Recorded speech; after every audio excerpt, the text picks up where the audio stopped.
Dinas Pendidikan Jawa Barat ini seperti apa, Bang?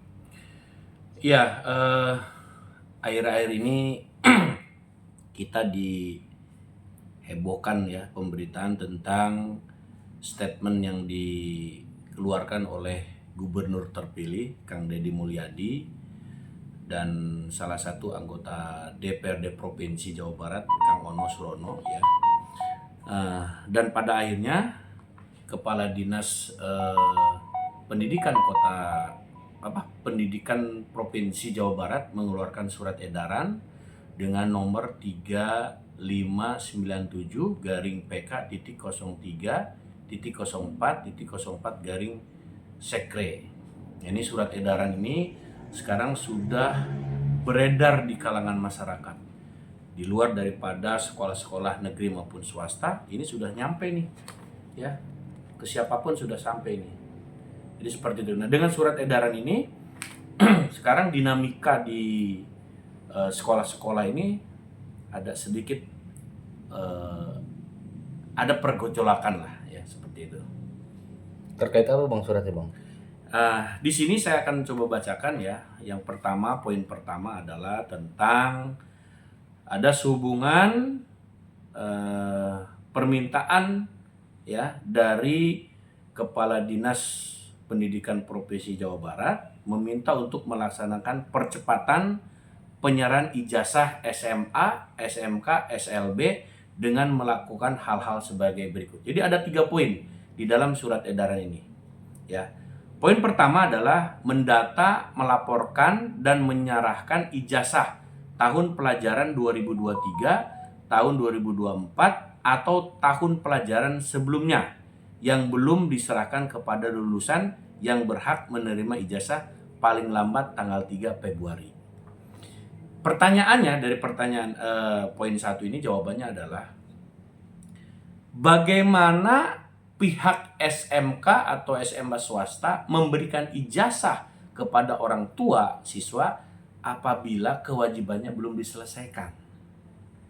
Tunggakan-tunggakan SPP dan tunggakan yang lainnya yang belum diselesaikan oleh orang tua siswa kepada sekolah swasta.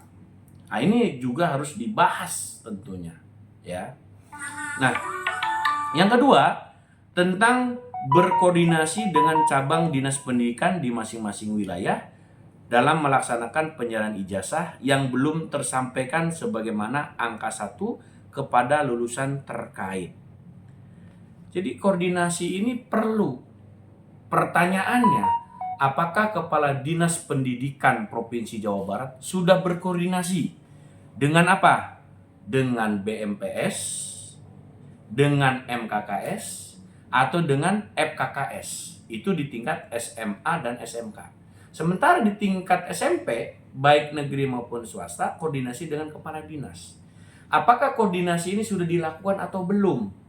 Terkait dengan instruksi Kepala Dinas Pendidikan Provinsi Jawa Barat. Nah, kalau memang belum, ya harus dilaksanakan dulu. Sehingga pelaksanaan dari surat edaran ini tidak memunculkan masalah baru di kalangan sekolah.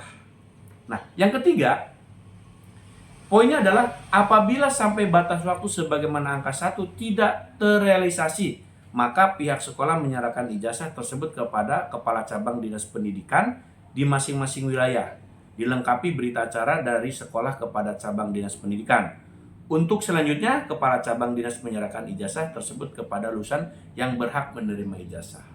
Yang kita ketahui di dalam aturan, ijazah itu bisa diambil apabila yang mengambil itu pertama adalah orang tua siswa. Dan yang kedua, siswanya itu sendiri. Nah, kalau ini sudah menggunakan pihak ketiga dalam artian ada KCD, apapun sebutannya, maka di sini sudah ada perbuatan melawan hukum yang dilakukan. Walaupun ada berita acaranya. Pertanyaannya, apakah KCD bersiap menerima ya menampung ijazah-ijazah yang selama ini tidak ada penyelesaian kewajiban daripada orang tua siswa. Ini bukan 1.000 2.000 ini, puluhan ribu. Bahkan hasil daripada investigasi saya sebagai pemerhati pendidikan, ada yang sampai 13 tahun ijazah itu tidak ditebus. Akibat apa? Menunggak biaya. Nah, ini menjadi PR ya. Jadi Kepala Dinas Pendidikan Provinsi Jawa Barat baru menerima instruksi lisan dari Kang Deddy Mulyadi sebagai gubernur terpilih, sudah responsifnya luar biasa. Yang jadi pertanyaan, apakah Kepala Dinas Pendidikan Provinsi Jawa Barat sudah koordinasi atau belum?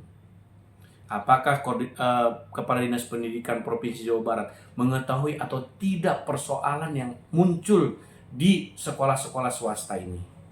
Jangan bilang nggak tahu.